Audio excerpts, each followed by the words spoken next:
اس شخص کا واقعہ آپ سنتے رہتے ہیں جس کی ایک ہی نیکی بطاقہ کی شکل میں تھی اور اس کے مقابلے میں 99 دفاتر تھے گناہوں سے بھرے ہوئے، 99 رجسٹر، اور دنیا کے رجسٹر نہیں بلکہ کل سجل الی مد البصر، ہر رجسٹر اس کی لمبائی اس کی چوڑائی تا حد نگاہ ہوگی اور تمام دفاتر اس کے گناہوں سے بھرے ہوئے۔ اللہ تعالیٰ اس کو بلا لے گا، بڑا کامتا ہوا گرتا پڑتا وہ اللہ تعالیٰ کے سامنے جائے گا۔ اللہ تعالیٰ کیا فرمائے گا؟ میرے بندے، یہ تیرے دفاتر تیرے سامنے موجود ہیں، حل ظالمہ کا حفاظتی، پڑھ لے، خود پڑھ سکتا ہے تو کسی گناہ کو درج کرنے میں میرے فرشتوں نے ظلم تو نہیں کیا، دیکھ لے، حجت قائم ہو، دیکھ لے خود۔ بندہ کہے گا لا یا رب، یا اللہ نہیں۔ اللہ تعالیٰ پھر پوچھے گا حل عندک عذر، کسی گناہ پر تیرے پاس کوئی عذر ہے، پیش کر سکتا ہے؟ بندہ کہے گا یا اللہ عذر بھی نہیں۔ اب جو بندہ خوف سے کانپ رہا ہے، اللہ تعالیٰ فرمائے گا ان لک عندی حسن، میرے بندے تو نے ایک نیکی کی تھی، وہ میں نے سنبھال کے رکھی ہوئی ہے، وہ نیکی میں تیرے سامنے لاتا ہوں۔ اللہ تعالیٰ ایک پرچی نکالے گا، یہ تیری نیکی، احضر وزنک، جاؤ تمہاری یہ نیکی ہم میزان میں ڈال رہے، دوسرے پلڑے میں 99 دفاتر ہیں گناہوں کے، خود میزان کے پاس لے جاؤ، اپنے وزن کا مشاہدہ کرو، تمہارے اعمال تولے جا رہے۔ کہے گا کہ یا اللہ این البطاقۃ من السجلات، یہ ایک چھوٹی سی پرچی ان 99 دفاتر کا کیا مقابلہ کرے گی؟ اللہ پاک فرمائے گا احضر وزنک، نہیں تم جاؤ اپنا وزن خود دیکھو، پہنچ جائے گا اسی خوف کے عالم، اسی طرح گرتے پڑتے پہنچ جائے گا۔ اب اس کے اعمال کا وزن شروع ہوتا ہے علی مشہد الخلائق، دنیا دیکھ رہی۔ رسول اللہ صلی اللہ علیہ وسلم نے ارشاد فرمایا ثقلت البطاقہ بطاشت السجلات، وہ پرچی بھاری پڑ جائے گی اور وہ 99 دفاتر ہلکے ہو کر اوپر کو اڑ جائیں گے۔ اللہ اکبر، اس پرچی میں کیا ہے؟ اشہد ان لا الہ الا اللہ۔ اس کی توحید کیسی تھی، توحید کا فہم کیسا تھا، اس کا عقیدہ کیسا تھا؟ گناہ بہت کیے مگر توحید پہاڑ کی طرح ٹھوس، اس کی معرفت کیسی تھی، اس کی پہچان کیسی تھی۔ اللہ کو اس قدر پسند آئی کہ اس کے 99 دفاتر کے گناہوں کے معاملے کو اٹھا دیا، معاف کر دیا، اور وہ ایک پرچی جنت کے داخلے کا سبب بن گئی۔ تو اس لحاظ سے یہ دورہ بڑا اہم ہے کہ توحید کو پہچانو، توحید کے رموز کو پہچانو، اور وہ بھی کتاب التوحید کے ذریعے، جس کے مسائل ایک بڑی انفرادیت کے ساتھ بیان ہوئے۔ ان بقیہ کتب میں، توحید اور عقیدہ کی کتب میں یہ ترتیب اور یہ ابواب اور اس قدر مسائل کا استحضار آپ کو نہیں ملے گا۔ جب آپ پڑھیں گے تو انشاءاللہ قدم قدم پر یہ بات آپ پر واضح ہوگی۔ یہ توحید کی معرفت کا فائدہ، عقیدے کی پہچان کا فائدہ، کہ بندے کا اخروی معاملہ کتنا آسان اور صاف ہو جائے گا اگر اللہ کی مشیت اس امر کا تقاضا کرے گی کہ اس کے گناہوں کی سزا دی جائے تو سزا ملے گی، مگر جہنم میں ہمیشہ نہیں رہے گا، نکال لیا جائے گا، جنت میں داخل کر دیا جائے گا۔ یہ توحید کی برکت ہے۔ اللہ پاک کا فرمان ہے اے ابن آدم انک لو اتیتنی بقراب الارض خطایا ثم لقیتنی لا تشرک بی شیئا لاتیتک بقرابها مغفرۃ وفضلا، اگر تو زمین بھر کے گناہوں کی لے آئے مگر تو نے شرک نہ کیا ہو تو میں اسی زمین کو اپنے فضل اور مغفرت سے بھر دوں گا۔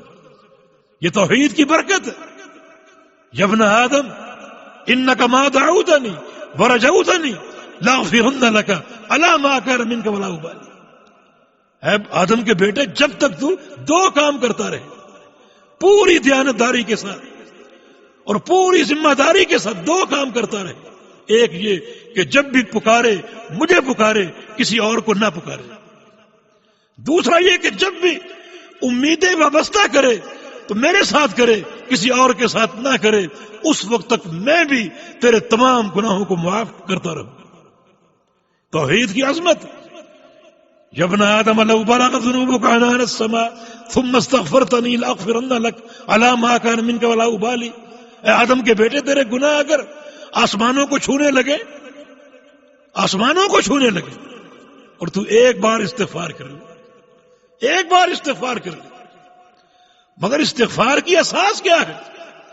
فرمایا کہ فاعلم انہ لا الہ الا اللہ ثم استغفر لذنبک، پہلے پہچانو لا الہ الا اللہ کو، پھر استغفار کرو۔ یہ ترتیب ہے۔ اگر توحید نہیں ہے اور لا الہ الا اللہ کا فہم نہیں ہے تو تمہارا عمر بھر کا استغفار بھی کام نہیں آئے گا۔ اور اگر توحید ہے، عقیدے کا فہم ہے، 100 سال کے گناہ ہے، ایک بار استغفار کر لو، سارے گناہ معاف کر دو۔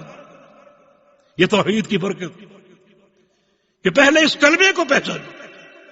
امام بخاری رحمۃ اللہ علیہ نے اس پر یہ باب قائم کیا، العلم قبل القول والعمل، ہر قول سے پہلے، ہر عمل سے پہلے علم ہے، اور علم کیا؟ لا الہ الا اللہ ہے۔ یہ سارے علم کی مفتاح ہے، اس میں توحید بھی ہے، اللہ کے پیغمبر کی جو ہے وہ اتباع بھی ہے، نمازیں، روزے، ہر چیز لا الہ الا اللہ۔ تو اس کا فہم انتہائی ضروری ہے۔ اس لحاظ سے اس کتاب کا دورہ انتہائی اہمیت کا حامل شیخ الاسلام محمد بن عبد الوہاب رحمہ اللہ، ان کی تصنیف لطیف ہے، جن کے اختصار سے جو ان کی سیرت اور ان کے احوال یہ 13ویں صدی ہجری کے علماء میں شمار ہوتے ہیں۔ 1115 ہجری ان کا سن پیدائش، 1115 ہجری، اور 1206 ہجری میں فوت ہوئے۔ یہ لگ بھگ ان کی عمر 90 سال، 91 سال کے قریب ہے، 91 سال۔ ایک سعودی عرب کے بڑے فاضل مؤلف ان کی 91 سال کی زندگی پر یوں تبصرہ کرتے ہیں کہ حیاتہ کالعسل حلب اولہ وحلب آخرہ، ان کی پوری زندگی شہد کی مانند ہے، شہد کی مانند، جس کا اول بھی میٹھا ہے، جس کا آخر بھی میٹھا ہے۔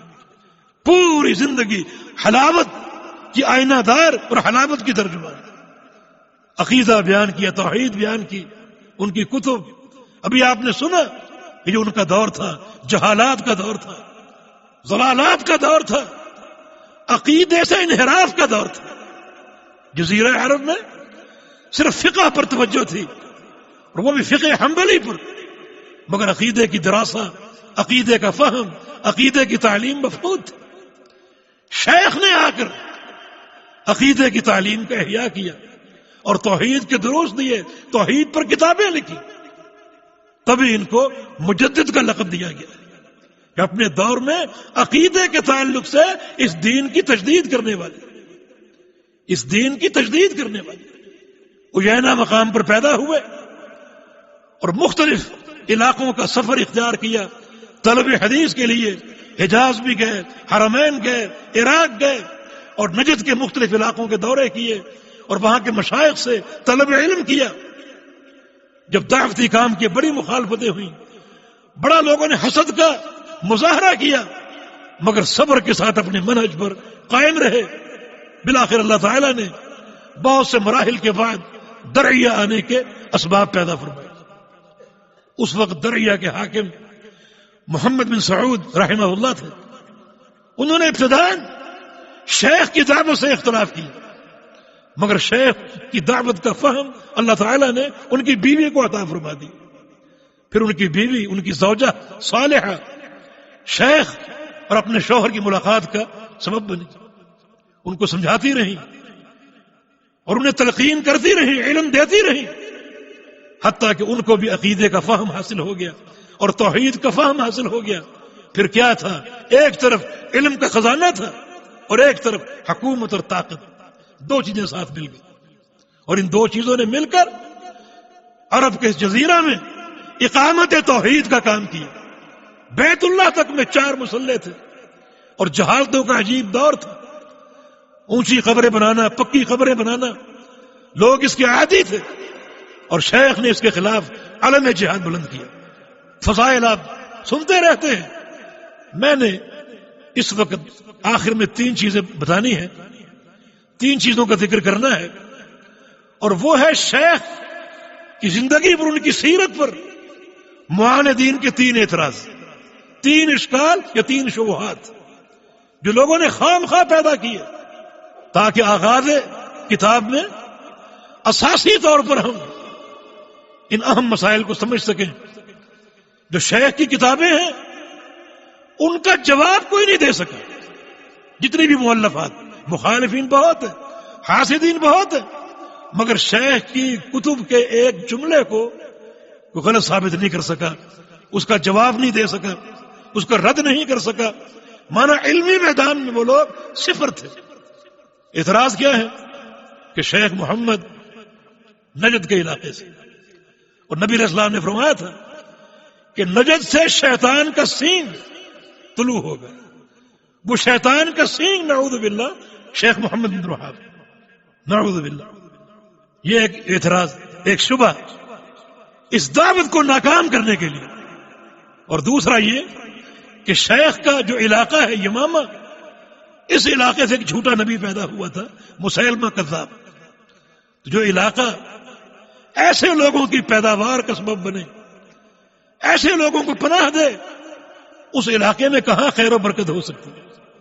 اور تیسرا یہ کہ نبی علیہ السلام کے دور میں ایک شخص جس نے اللہ کے پیغمبر سے کہا تھا کہ اے دل یا محمد، نعوذ باللہ، اے محمد صلی اللہ علیہ وسلم، آپ نے تقسیم میں عدل سے کام نہیں کیا، عدل کیجیے. ذوالخویصرہ اس کا نام، صحیح بخاری میں اس کی حدیث ہے.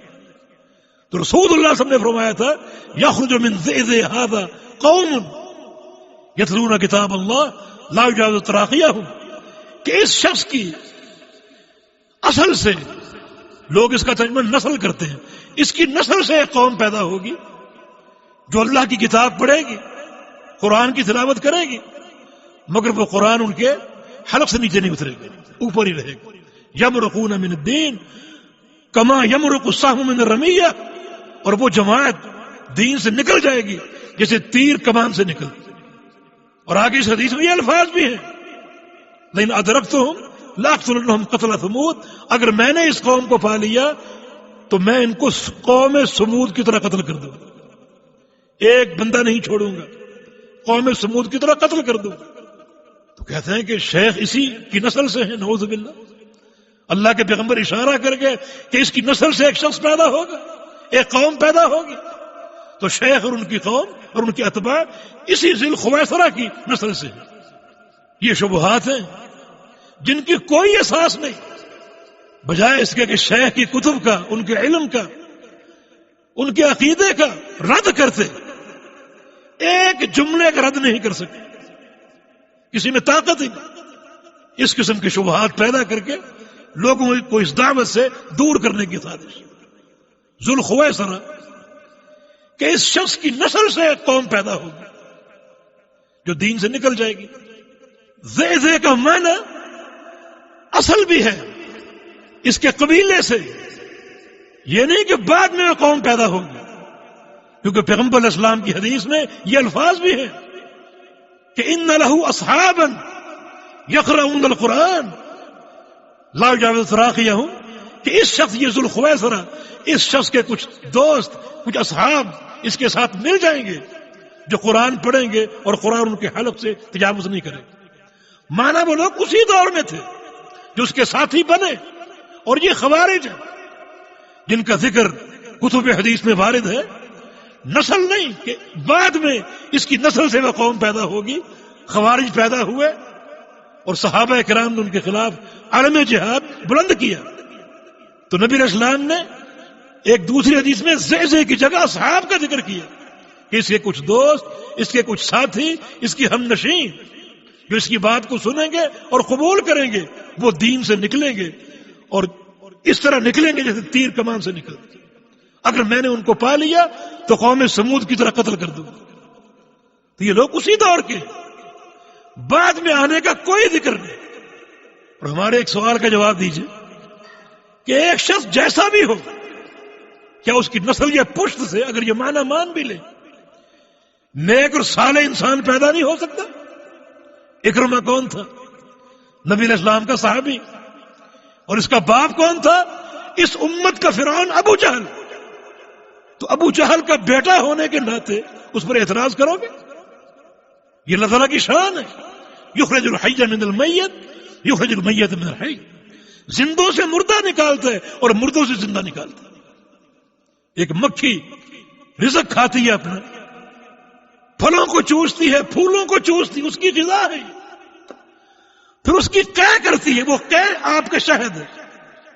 من بین فرث ودم لبنا خالصا سائغا للشاربین. بھینسوں کو دیکھو، گائے کو دیکھو، اس کے اندر کے نظام پر غور کرو. ایک لائن جو ہے وہ گوبر کی ہے، اوپر لائن ہے خون کی، اور اس کے بیچ میں دودھ کی لائن. اللہ کا کمال قدرت. یہ کون سی بات ہے؟ ایک شخص گمراہ ہو، اس کی نسل سے توحید اور دین کی ہدایت دینے والا پیدا نہیں ہو سکتا. تیسری بات یہ ہے، شیخ محمد بن عبد الوہاب رحمہ اللہ کا نسب تاریخ نے محفوظ رکھا ہوا. ان کا نسب ان سے لے کر آخر آدم علیہ السلام تک محفوظ ہے. الیاس ابن مضر ان کا 36واں دادا ہے، جو پیغمبر علیہ السلام کے اجداد میں سے. الیاس بن مضر پہ شیخ کا نسب جا کر ملتا ہے. اور پورے نسب میں ذوالخویصرہ نامی کسی شخص کا ذکر نہیں. تو آپ یہ کیسے کہیں گے کہ اس کی نسل سے ایک قوم پیدا ہوگی اور وہ قوم شیخ؟ پورے آباء و اجداد میں ذوالخویصرہ نامی کسی انسان کا کوئی ذکر نہیں. شیخ کا نسب خالص عربی، اور شیخ تمیمی یعنی اولاد اسماعیل میں سے. اور پھر یہ شرف کی بات کہ شیخ کا نسب پیغمبر علیہ السلام کے نسب سے جا کر ملتا ہے. ذوالخویصرہ نامی کسی شخص کا نام نہیں. تمیمی ہونا شرف کی بات ہے. کہتے کہ ذوالخویصرہ تمیمی تھا لیکن گمراہ تھا، شرف ختم ہو گیا. لیکن ایک شخص اگر نیک ہو اور منہج مستقیم پر ہو تو اس کے لیے تمیمی ہونا شرف کی بات. صحیح بخاری میں حدیث ہے، ابو ہریرہ فرماتے ہیں احب تمیما لثلاث خصائل. مجھے قبیلہ تمیم سے محبت ہے ان کے 3 خصائل کی بنا پر. 3 خصائل کی بنا پر. ایک یہ کہ ایک بار پیغمبر علیہ السلام آئے مسجد میں، ایک طرف مال کا ڈھیر لگا ہوا، صدقے کا ڈھیر. پوچھا یہ مال کیا ہے، یہ کہاں سے آیا؟ صحابہ نے جواب دیا کہ رات کو بنو تمیم قبیلے کا صدقہ یہاں آیا، وہ ڈھیر ہے. بڑا خوش ہوئے، فرمایا کہ ہذہ صدقات قومی، یہ تو میری اپنی قوم کے صدقات. یعنی رسول اللہ صلی اللہ علیہ وسلم نے بنو تمیم کو اپنی قوم قرار دیا. ابو ہریرہ کہتے ہیں کہ میرے دل میں کچھ پرخاش تھی بنو تمیم کے بارے میں، مگر یہ فرمان سن کر مجھے اس قبیلے سے محبت ہوگی. دوسری بات، ایک دفعہ پیغمبر صلی اللہ علیہ وسلم تشریف لائے، سیدہ عائشہ صدیقہ رضی اللہ عنہا ان کی ایک لونڈی دیکھی. فرمایا کہ یہ کون ہے؟ عرض کیا کہ فلاں. کس قبیلے سے؟ فرمایا کہ تمیم سے. فرمایا کہ اعتقیها فانها من ولد اسماعیل. اس لونڈی کو آزاد کر دو، یہ لونڈی اسماعیل علیہ السلام کی اولاد میں سے ہے. ابو ہریرہ فرماتے ہیں میں نے یہ فرمان سنا، مجھے اور محبت ہوگی اس قبیلے سے.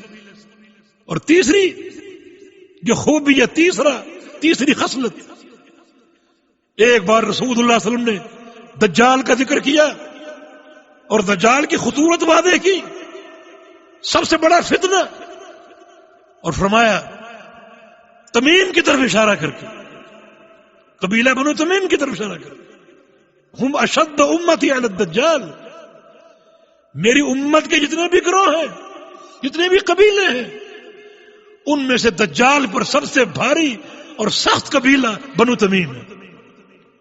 ابو ہریرہ فرماتے ہیں میں نے یہ فرمان جب سنا تو اس قبیلے سے مجھے اور محبت ہوگی کہ دجال پر یہ سب سے سخت ہوں گے. دجال مجرم اعظم ہے، سب سے بڑا فتنہ ہے، اور جو قوم اس پر بھاری ہوگی، اس کے فتنے کی سرکوبی کرے گی، وہ قوم کتنی فضائل کی مستحق ہے، کتنی فضائل اور مناقب کی مستحق ہے۔ یہاں ایک اور نقطہ ہے، شیخ صالح الفوزان فرماتے ہیں اس حدیث سے یہ بات واضح ہوتی ہے کہ بنو تمیم وہ قوم ہے جو قیامت تک موجود رہے گی، کیونکہ نبی علیہ السلام کا فرمان ہے کہ یہ قوم دجال پر بھاری ہوگی، مانا کوئی زمانہ اس قوم سے خالی نہیں ہوگی، چلتی رہے گی، آج بھی موجود ہے، چلتی رہے گی حتیٰ کہ قرب قیامت دجال کا مقابلہ کرے گی، مانا ہمیشہ موجود رہیں گے۔ اور یہ میرا ذاتی تجربہ ہے، اس حدیث پر میں نے جب غور کیا تو مجھے تمیمی لوگوں سے ملنے کا شوق ہوا۔ جب اس سعودی عرب اور خاص طور پر ایک زیارت میں میں قصداً ایسے مقامات پر گیا جہاں تمیمی لوگ موجود ہیں، جہاں تمیمی لوگ موجود ہیں، ان سے ملا، ان کے اخلاق، ان کا عقیدہ، ان کی نمازیں، ان کا تعلق بالسنہ، ان کی توحید، ہر چیز دیکھی۔ اور یہ بشارت ہے آپ کے لیے، میں نے سب کو سلفی اہل الحدیث پایا ہے۔ یہ ایک نشان ہے اللہ کی قدرت کا۔ تمہارے لیے قرآن کافی نہیں، حدیث کافی نہیں، تو آؤ اس حدیث کو سامنے رکھ کر بنو تمیم پر غور کر لو، ان کے علماء کو دیکھو، ان کے مشائخ کو دیکھو۔ تو ایک اتہام، ایک دعویٰ بلا دلیل کہ شیخ ذوالخویسرہ کی پشت اور اس کی نسل سے ہوں گے، کوئی دلیل اس کی پیش کرو، کوئی اس کا ثبوت پیش کرو۔ اور سب سے بڑی بات، شیخ کی کتب دیکھو، شیخ کی کتب میں خوارج پر بڑا شدید رد موجود ہے۔ ذوالخویسرہ خارجی تھا، اس کی نسل سے ہونے کا معنی یہ ہے کہ وہ بھی خارجی ہونے چاہیے، مگر شیخ کی کتب میں، شیخ کے منہج میں سب سے خطرناک فرقہ خوارج کو قرار دیا گیا، بدعت تکفیر کو سب سے زیادہ خطرناک قرار دیا گیا، اور آپ کہتے ہیں نسل سے ہوں گے۔ یہ اتہام ہے، ایک دعویٰ بلا دلیل ہے۔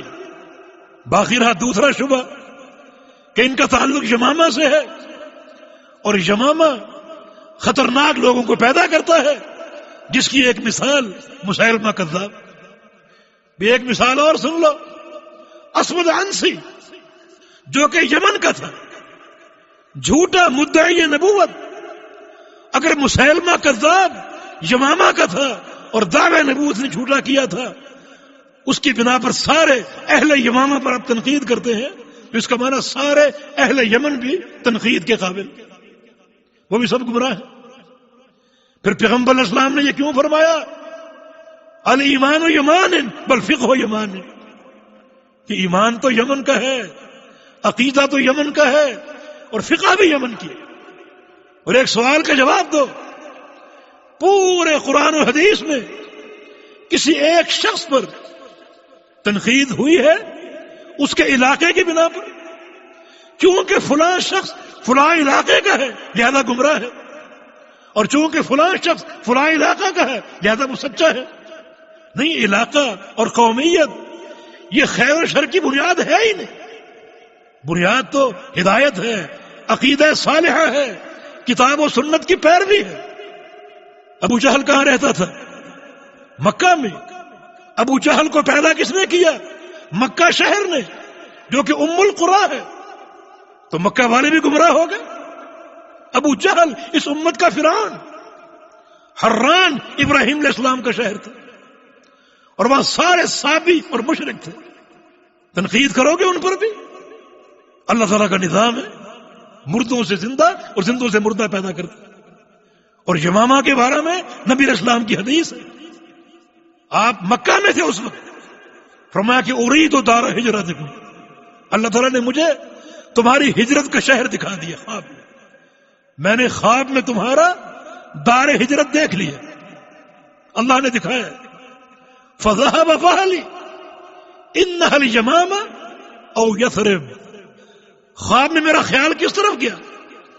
وہ علاقہ میں نے دیکھا تو میرا خیال دو شہروں کی طرف گیا، خواب میں دو شہروں کی طرف، یا تو یہ یمامہ ہے یا مدینہ منورہ۔ یہ حدیث یمامہ کی فضیلت ظاہر نہیں کرتی کہ اللہ کے پیارے پیغمبر نے جو خواب دیکھا تو اس خواب میں دو شہر آپ کے ذہن میں ڈالے گئے، یا یمامہ یا مدینہ. یہ بڑی فضیلت ہے، یمامہ کی بھی، اہل یمامہ کی بھی. یمامہ جزیرہ عرب کا وسط کا شہر، اور بعض علماء نے تحقیق کی اس شہر سے اور بنو تمیم کے قبیلے سے 130 محدثین کے نام تاریخ میں موجود ہیں. ان پر جرح کرو گے صحیح بخاری صحیح مسلم ان کی بے شمار حدیثیں ساقط ہو جائیں گے کہ وہ یمامی ہیں یا تمیمی ہیں. 130 محدثین، ان میں سے بعض ضعیف بھی ہیں، چند ایک ضعیف بھی ہیں، مگر ان کا ضعف حافظے کی کمی کی بنا پر ہے، کسی بدعت کی بنا پر نہیں. یہ یمامہ کی شان ہے. ان کا ضعف اگر ہے تو کسی بدعت کے ابتلاء کی بنا پر نہیں، بلکہ حافظے کی کمزوری کی بنا پر. اور جہاں تک تیسرے شبہ کی بات ہے کہ وہ نجدی ہیں، ہندوستان پاکستان میں کیا کہا جاتا ہے ہمیں؟ نجدی وہابی. علمی جواب نہیں، اس قسم کی جہالتیں ظاہر کی جاتی. آئیے وہ حدیث پڑھیں صحیح بخاری کی جس میں نجد کا ذکر. امام بخاری فرماتے ہیں حدثني علی بن عبد اللہ ابن مدینی ہے، قال حدثني ازہر بن سعد عن ابن عون عن نافع عن عبد الله بن عمر قال ذكر رسول الله صلى الله عليه وسلم اللهم بارك لنا في شامنا اللهم بارك لنا في یمننا. اللہ کے پیغمبر فرما رہے یا اللہ ہمارے شام میں برکت عطا فرما دے، ہمارے یمن میں برکت عطا فرما دے. صحابہ نے کہا وفی نجدنا یا رسول اللہ، یا رسول اللہ صلی اللہ علیہ وسلم ہمارے نجد کی بھی دعا کیجیے، ہمارے نجد کی بھی دعا کیجیے. آپ نے پھر کہا یا اللہ ہمارے شام میں اور ہمارے یمن میں برکت عطا فرما. صحابہ نے پھر کہا نجد کی بھی دعا کیجیے. تو رسول اللہ صلی اللہ علیہ وسلم نے ارشاد فرمایا هنالک الزلازل والفتن وہنا یطلع قرن الشیطان. نہیں، نجد کی بھی دعا نہیں کروں گا، وہاں زلزلے ہوں گے، بڑے فتنے ہوں گے، اور وہیں سے شیطان کا سینگ ظاہر ہوگا. شیطان کا سینگ وہیں سے ظاہر ہوگا. یہ حدیث جا کر فٹ کہاں کی؟ شیخ الاسلام محمد بن عبد الوہاب پر. نعوذ باللہ، یہ شیطان کا سینگ ہے نجدی. اسی بنا پر ہمیں نجدی وہابی کہہ کر مطعون کیا جاتا ہے. کیا معنی اس حدیث کا؟ دیکھو، نجد کسی خاص شہر کا نام نہیں، بلکہ نجد بولتے ہیں اوپر کی زمین. جو علاقے عرب کے، جزیرہ عرب کے تہامہ سے اوپر تھے، تہامہ کی زمین نیچے تھی، اور جو علاقے تہامہ سے اوپر تھے انہیں نجد کہا جاتا تھا. تو نجد کسی خاص شہر کا نام نہیں. نجد 3 تھے، 3 علاقے نجد کہلاتے تھے. ایک نجد یمن، دوسرا نجد حجاز، اور تیسرا نجد عراق. یہ 3 علاقے تہامہ سے اوپر تھے. اصطلاحاً ان علاقوں کو نجد کا نام دیا گیا. اصل نام یمن ہے، اصل نام حجاز ہے، اصل نام عراق ہے، لیکن نجد کیوں کہا گیا کہ یہ علاقے تہامہ سے اوپر. تو مانا یہ کسی خاص علاقے کا نام نہیں، اوپر کی زمین، اوپر کا علاقہ. حدیث کا مصداق کیا ہے کہ نجد کے لیے دعا نہیں کی، وہاں سے شیطان کا قرن طلوع ہوگا، کیوں دعا نہیں کی؟ اور یہ قرن الشیطان کیا ہے؟ نجد کا علاقہ کون سا ہے؟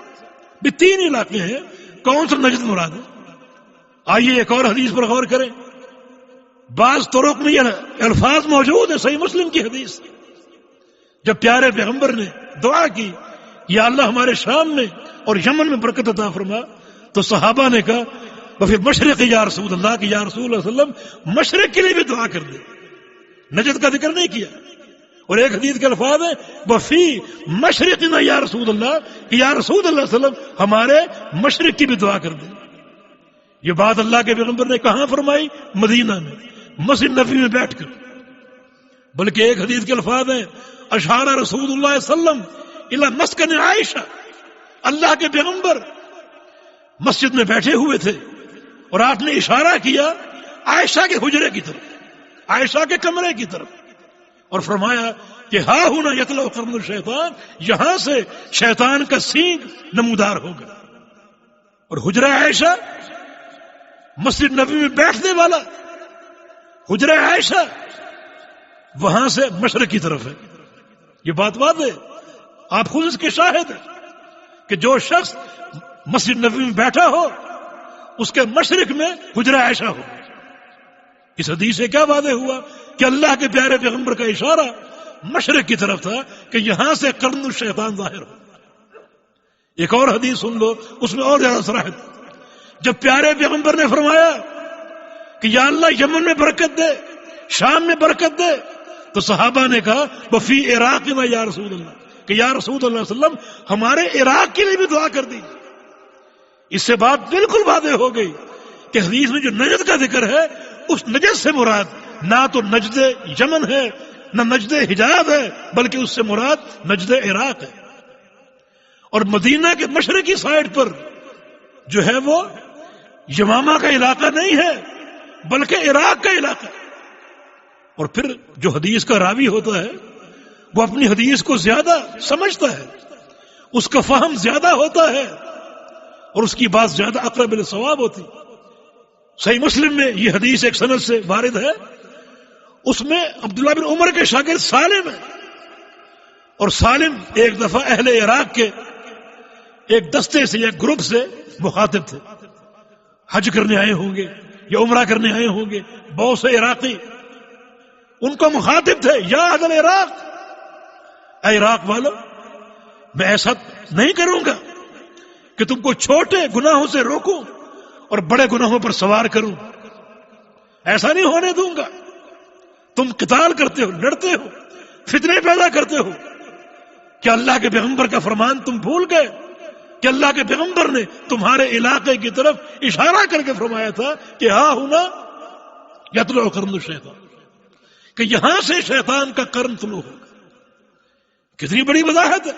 سالم حدیث کے راوی ہیں، اپنے والد سے روایت کر رہے ہیں، اس حدیث کو بیان کر رہے ہیں، اور مخاطب کون ہے؟ عراق والے. مخاطب اہل عراق ہے. تو کتنی صراحتیں حدیث کے اندر موجود ہیں کہ نجد سے مراد نجد حجاز نہیں، یمامہ کا علاقہ نہیں، بلکہ نجد سے مراد نجد عراق ہے. اور تاریخ شاہد ہے. فتنے کہاں سے نمودار ہوئے، خارجی کہاں پیدا ہوئے، خارجی نے فتنے کہاں کھڑے کیے، حجاج کی خون ریزی کہاں ہوئی، ہلاکو خان کہاں کا تھا، چنگیز خان کہاں کا تھا، تاتاری کہاں کے تھے، کس طرح انہوں نے کتب خانے جلائے، مسجدیں گرائیں اور مسلمانوں کو شہید کیا. فتنوں کی آماج گاہ یہ زمین. یمامہ کو کوئی ایک فتنہ ثابت کرو دلائل کے ساتھ، کوئی فتنہ موجود نہیں. اہل یمامہ عقیدے کی پہچان ہے، اہل یمامہ عقیدے کے ترجمان ہے. اور شیخ انہی افراد میں سے ایک فرد ہے. جب دیکھا عقیدے کا اندراس اور توحید مٹ رہی ہے اور توحید کا اہتمام باقی نہیں رہا، تو شیخ کی جدوجہد، ان کا جہاد علمی عملی وہ کارگر ثابت ہوا. اللہ نے شیخ کو توفیق دی، میدان عمل میں آئے اور عقیدہ اشکارا کیا. آج اللہ کی توفیق سے جزیرہ عرب اسی عقیدے کی صحت کے ساتھ معروف ہے. یہ اللہ کا فضل و احسان. یہ کتاب اسی دور میں لکھی گئی جس کتاب کی برکت اور اللہ کی توفیق سے شرک کی جہالتیں مٹ گئی اور لوگوں کو توحید کا فہم حاصل ہو گیا. آج اسی کتاب کا دورہ انشاءاللہ شروع ہو رہا ہے. اللہ تعالیٰ توفیق دے کہ اس کتاب کو ہم پڑھیں سمجھیں. اللہ تعالیٰ حق بیان کرنے کی توفیق دے، حق سمجھنے کی توفیق دے، اس توحید پر ہمیں استقامت دے اور ہمارا خاتمہ اسی توحید کے عقیدے پر ہو. انشاءاللہ کل ملاقات ہوگی. اقول قولی ھذا واستغفر اللہ لی ولکم، وآخر دعوانا ان الحمد للہ رب العالمین.